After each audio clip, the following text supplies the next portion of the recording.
Hey guys, Derek here. Welcome back to the channel. We are back to watch another episode of The Bad Batch. This is season 2, episode 5 or 6, I think. I don't know what it's called, but I saw the thumbnail, so we're getting a Wookiee of some kind. I think it's I forgot the character's name, but he's like a little Jedi Wookiee. He was in the trailer. Very excited for that. Last episode I thought was a lot of fun. It started off kind of chill and then went from like 0 to 100 in like 4.5 seconds flat. I've seen a lot of people on Twitter specifically complaining, Twitter and TikTok, complaining that a lot of the episodes so far have kind of been like one and done filler episodes, but like keep in mind there's only there's only been like 4 episodes. Like what do you mean? Granted, I think I would prefer a little more interconnected story arcs than like one and done episodes, but I'm still enjoying the episodes we're getting. Like I thought the last episode was really cool, and there was some deep possible lore connections that went down in that with like the Zepho from Jedi Fallen Order. I'm pretty sure like a lot of people posted this. I thought about doing like a YouTube short about it, but I struggle to figure out how to make good YouTube shorts. I thought about talking about that connection that I saw, but then I saw a billion other people posting it, so I was like, all right, they got that covered. But yeah, I thought it was a lot of fun and a lot of cool stuff happened. It was very like Indiana Jones inspired. Fun fact, still haven't seen those movies. I will eventually, I promise. But it was a good episode and a lot of fun, and I'm excited to jump into this next episode. So before we do that, if you end up enjoying my reaction, please leave a like on the video. It means a ton to me and it helps my channel grow a lot. If you're new here or you find yourself coming back often, hit subscribe, ring the bell so you're notified when I upload. And then if you're interested in seeing the full uncut version of this reaction, consider supporting me on Patreon. It's linked in the description below. Sometimes I post reactions early on Patreon as well, so if you're interested in that, consider checking it out. But other than that, let's jump into the next episode of Star Wars: The Bad Batch. Ooh, that's a funky looking ship. There's like a city built into the ship. Randomly, the first thought was there's a random episode of Doctor Who where a city is on a whale. These look like a droid from Power Rangers. Proceed. You know what I mean? You guys watch Power Rangers, right? You know the droid I'm talking about? We need to ascertain their viability. That will not be necessary. I created these chain codes myself. They will fool the Empire. Your assurance is meaningless. Yeah, you gotta understand they want to at least try them. There's something off about this place. Yeah, it's like weirdly quiet.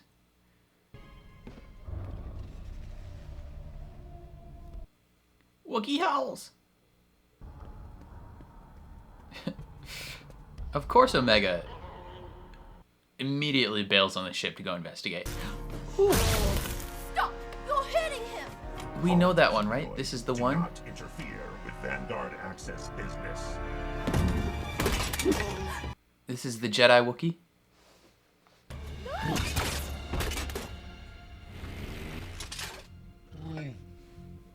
Shri Wook. I think we know this Wookiee. I just don't remember his name.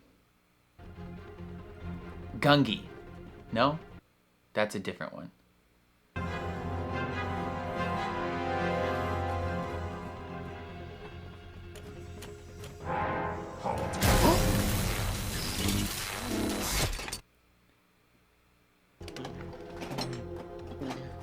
What are you doing? Lost something. The cause of that blaster fire is either Echo or Omega. Most likely Omega. Yeah. Which one do you think is going to follow the plan?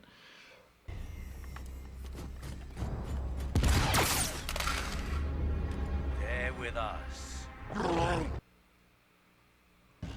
I can do whatever I want. Yes, he's a Jedi. Will be destroyed.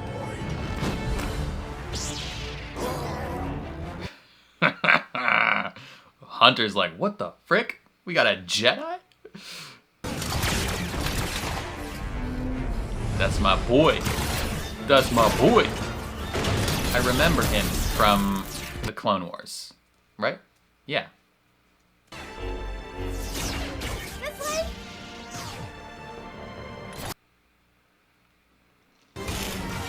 Hurry!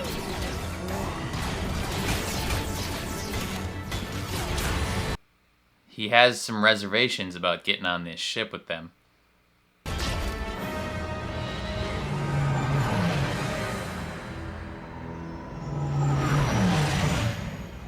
I wonder if he had more friends that were left behind.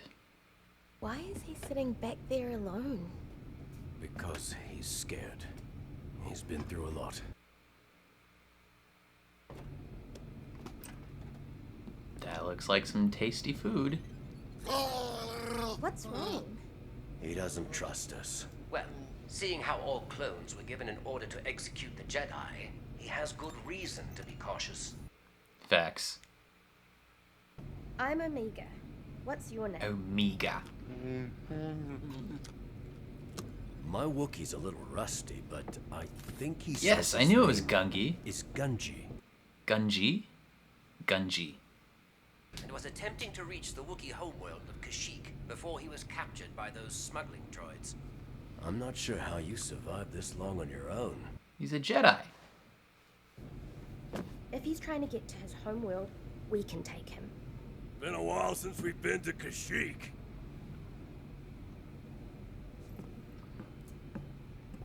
Isn't there like a fight happening on Kashyyyk right now with Saw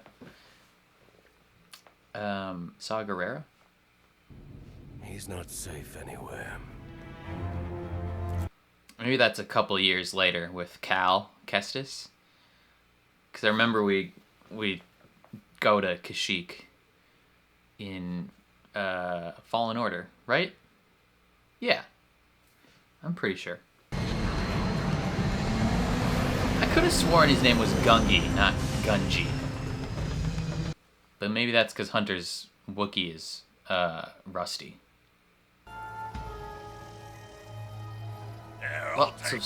Lots of spiders.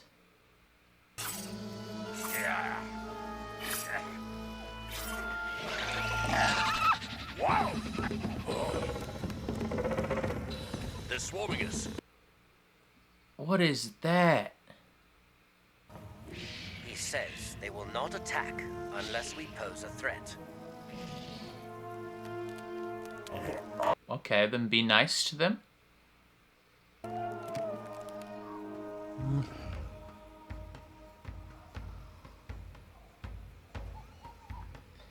I guess don't cut down their cobwebs. Dang, man.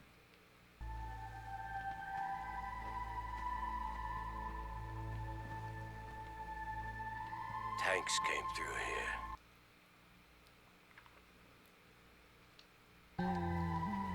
How many villages are there on Kashyyyk? Surely there's gotta be The Empire destroyed some our underground home homies. Not like literal under the earth, but like hidden, you mean? I mean? Aren't they using... See? Trandoshans. Yeah, they're using them as a slave labor.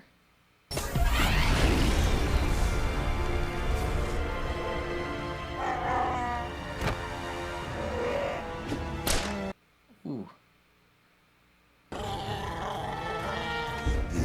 One must have a death wish.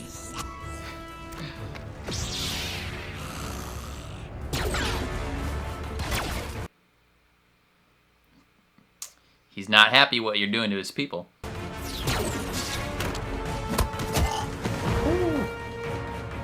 Gungi's an agile little spunky little kid, man.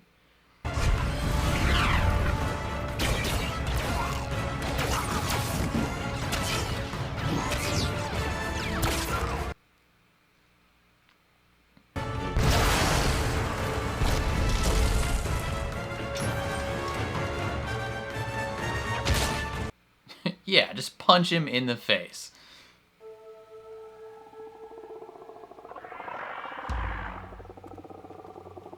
More Trandoshans? No. Those are... Yeah, that's something else.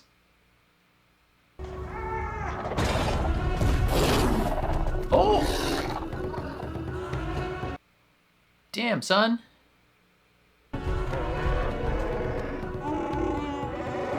That one kind of looks like Black Chrysanthemum, but not the same.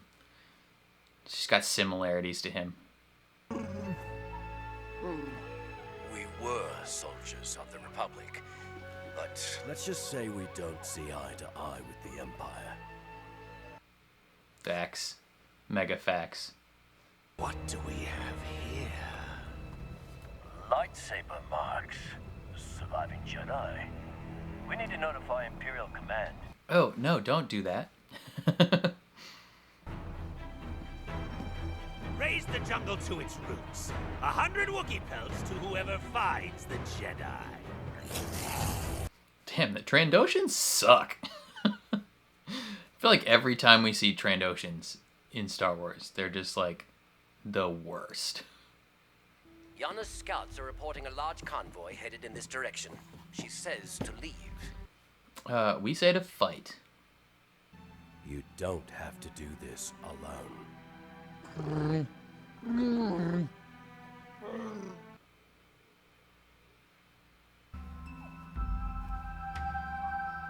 Commune with the trees. Like in Avatar. What are they doing? They're asking the trees for help. They're talking to the trees? Very interesting. We'll take all the allies we can get. Well, bet these trees throw hands. The trees have a plan. All right. Okay, interesting. Whatever they say. Sentient trees. It's like Two Towers, Lord of the Rings. Oh.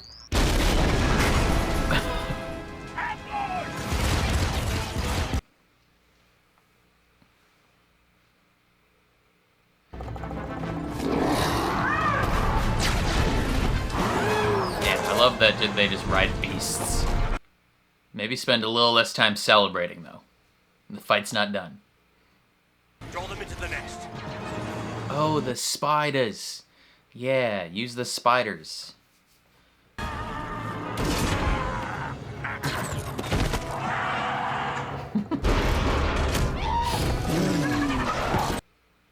Dang. Riding giant thundercats.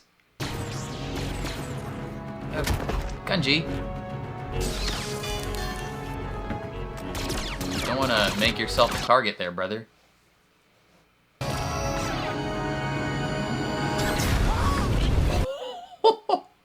Dude just set his own man on fire.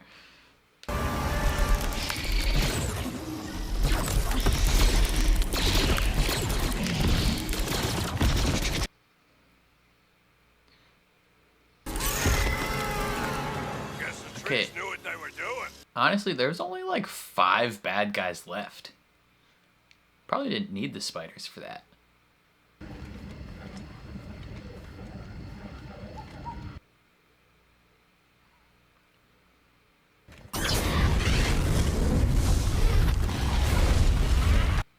F this guy, man. This is very cinematic, though.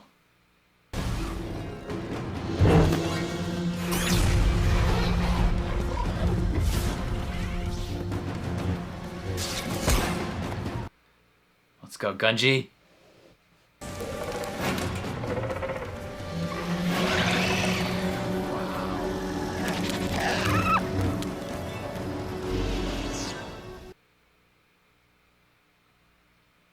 Oh, I was like, why are they protecting him?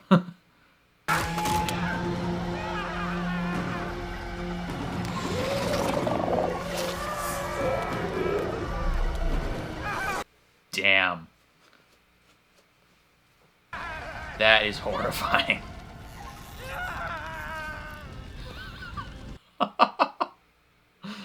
That is straight up horrifying.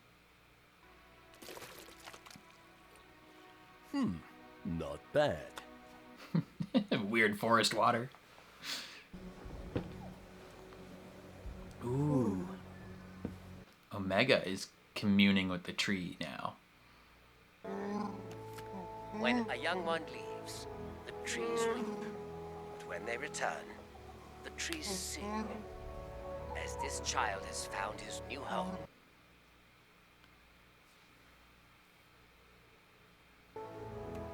Hopefully, one far away from war. Yeah, I don't think that's gonna be the way it goes, unfortunately. Ugh, end of the episode. Yeah, I think they're gonna be thrust further into war. That's just me, though. Good to see Gungi again, though. Okay, that was another fun episode. You know, nothing too consequential. If I had to make a comparison to what the first, like 6? This is episode 6? Yeah, first 6 episodes of The Bad Batch Season 2 feel like, I would almost say it feels very similar to the first season of Agents of S.H.I.E.L.D. Like, it almost... It's giving off similar vibes of, like, it feels like they're buying time, right? Like, they're doing, you know, these one-off, week-to-week episodes that... They're not filler episodes. Like, they're, like, cool, somewhat important, but not, like, too impactful outside of their group stories are happening. And it feels like they're just waiting for something to happen, and then it's gonna really kick off. You know, season 1 of Agents of S.H.I.E.L.D., they did a lot of character building in that season until you know, episode like 17 or something out of 22, because they're waiting for Captain America Winter Soldier to come out. And that completely upended the show, and then the course of the remaining 6 seasons followed from there on. But, you know, I don't know. I enjoyed this episode a lot. It was fun. It was good to see Gungi back. I always pronounced his name as Gungi before this, because I thought that was how it was pronounced in, like, in the Clone Wars, because that's where we saw him first, right, in the Clone Wars. And I could have sworn his name was pronounced Gungi in the Clone Wars, but I could be wrong. Maybe I just heard someone else pronounce it as Gungi, but in this episode they're pronouncing it Gungi. So, whatever. Always fun to see him back, you know, doing his Jedi thing. The plot of this episode, very simple. Very, very simple. You know, return this Wookiee to his home planet and then protect him and the other Wookiees from, you know, bandits and raiders and such. The second half kind of plot of this episode is something we've seen a trillion times. You know, they get no points for originality in terms of that. You know, we've seen the plot even within just Star Wars of, you know, protect the villagers from the soldiers.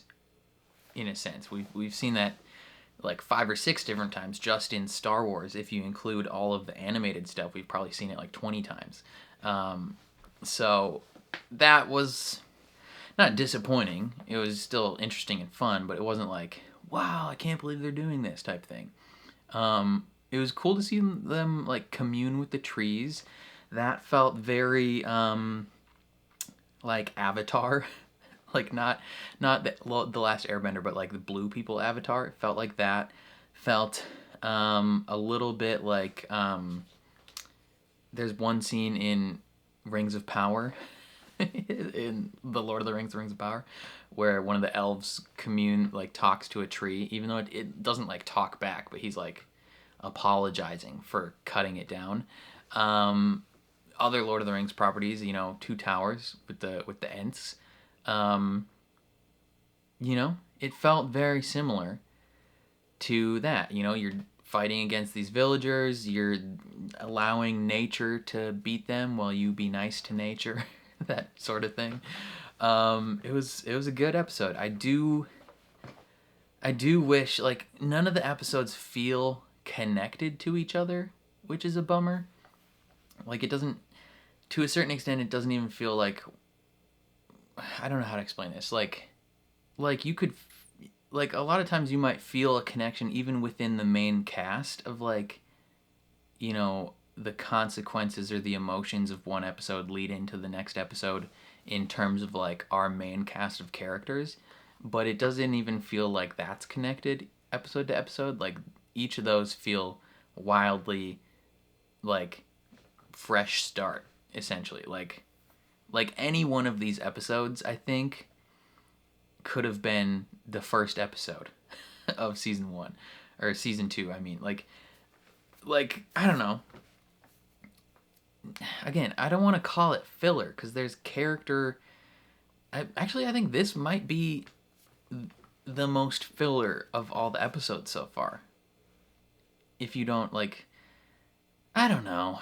It's tough. Maybe not. This episode and last episode, cool things have happened, but I understand why people would consider them filler because, like, for the most part, nothing of consequence has happened. You know, we're not seeing Crosshair at all. We're not seeing Commander Cody at all. And I think people expected characters like that to play a lot bigger part in the series, right? I think people expected this season to be a lot more connected to the rest of Star Wars than it has been up to this point. You know, they're kind of doing their own thing week to week, not villain of the week stories, but adventure of the week stories. I think, yeah, the biggest moments in this were the stuff that involved Gungi. You know, we rescued a Jedi. It's weird saying we rescued a Jedi and now people might think that's filler, but we did. We brought him back to his home planet. We communed with the trees, which I feel like that's, like, a big deal that they just, like, talked to the trees, like, not necessarily using the Force or anything, but, like, these trees are alive, and, like, Omega communed with the trees a little bit, and then I feel like the most impactful part of the episode might have been the final couple minutes, you know, where Omega and Gungi are communicating with the tree, and then Hunter is like, you know, hopefully her new home is far away from war, and then the episode ends and it's like, I have a feeling you're meant to interpret that line as, like, that's not gonna be the case. Like, that the opposite will be true. You know, war is coming, and she's probably gonna have the rest of her life steeped in war. Yeah, I don't know. I enjoyed the episode. Not my favorite of the season. It was cool to see Gungi back. But for instance, I liked last episode a lot more than this one, and I saw a lot of people didn't like the last episode, which is interesting because I thought it was dope. I thought it was kind of crazy, kind of popped off at the end. This one, I don't want to say it was boring, but it wasn't anything special to me, right? Even including a Jedi in the episode, it didn't feel that, like, awe-inspiring, if that makes sense. I don't know. It was fun. I'm not one to complain too much about the content we get. You know, there's all these dumb people like Star Wars Theory to complain about, you know, what they think we deserve as fans. Like, I'm happy to get what we get. You know, would I rather live in a world where these Star Wars stories exist or in a world where they don't exist? And the answer is easy. I would prefer that these exist. I enjoy watching them. So, yeah, I'm not going to complain. It was a good episode. Hopefully next episode is more impactful, but I enjoyed this one. But, yeah, I think that's all I got to say. You know, I don't have a ton of thoughts on this one. Some of these Bad Batch episodes don't really require a ton of analysis or afterthought anyways, but I try and do my best to maybe talk about how I feel about the episode, but that is, I think, all I got on this one. If you enjoyed my reaction, please leave a like on the video. If you're new here or you just enjoy Star Wars in general, consider subscribing. I watch and talk about a lot of Star Wars stuff on the channel. You know, I think of the franchises that that exist. I think I watch Star Wars the most of anything on the channel. Maybe like Marvel stuff I watch a ton of as well, but Star Wars is pretty prevalent for my channel. So if you like Star Wars and like reactions, stick around, hit subscribe. And then if you want to see the full uncut version of this reaction, or you just want to support me in general, consider checking out my Patreon. It's linked in the description below. But otherwise, thank you for watching, and I'll catch you guys next time.